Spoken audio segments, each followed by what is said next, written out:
go take him to the witch doctor, but there's no way this is my fault.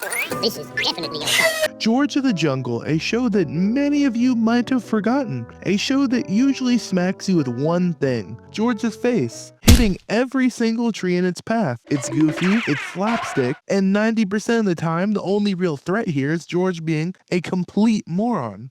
But then we have one episode, one dark, twisted little gem, where George of the Jungle goes from tree crashing and vine swinging to straight up sinister actions. Today we're talking about Extreme Lame Brains Season 1, Episode 21. The name itself sounds kinda harmless, right? But no, this episode was built different. Imagine George, our clueless jungle friend, suddenly peer pressured into performing stunts that are so dangerous they make his usual tree smashing routine look like a gentle yoga class. The episode starts with George just minding his business, being his usual happy, oblivious self, until these two adrenaline junkies show up into the jungle. These two so-called lame brains are introduced to us by floating in some kind of barrel on the river that leads into a waterfall. So George tries to save these morons from plummeting to their death. He completely misses, unable to save the lame brains. Somehow they survive anyway. I know it doesn't sound that sinister just yet, but we're getting there. Now, they're explaining why they did this in the first place. Basically, they dared each other to off themselves by doing some of the most extreme, dangerous stunts possible. I wish I'd landed on a rock so hard, I'd just vaporize.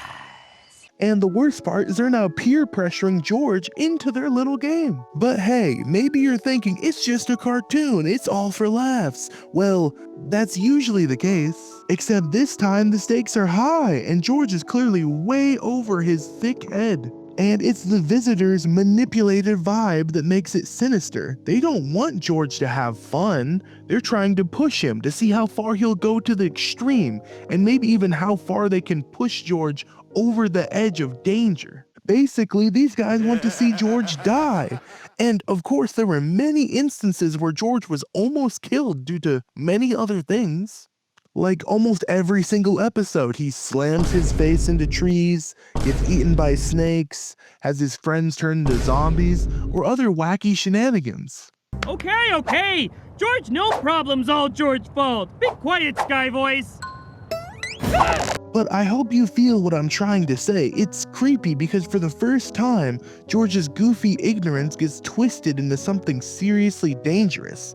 These stunts aren't just a quick laugh, they're life-threatening. And the whole time, George is just smiling along while all of his friends in the jungle are watching like, this doesn't seem safe, which honestly, when jungle animals are looking at you like you're nuts, that's when you know something is horribly wrong. And sure, at the end, George realizes he's been manipulated and shit, but not before watching him swing into a crocodile pit, swing over spike-filled trenches, and basically attempt the most ridiculous jungle tricks possible. It's creepy, it's dark, and it's the kind of episode that makes you go, okay, what were the writers thinking on this one? It's just so sinister because these are examples of what can happen in real life. Some friends or groups of people can peer pressure you into doing some stupid things.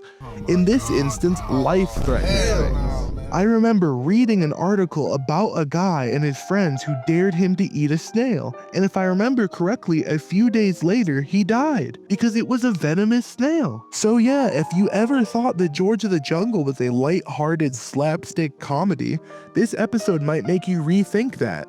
In a jungle full of ridiculous animals and gags, Extreme Lame Brains stands out as the show's most messed up moments. I hope you liked this video. Make sure to like and subscribe, and hopefully I'll see you in the next one.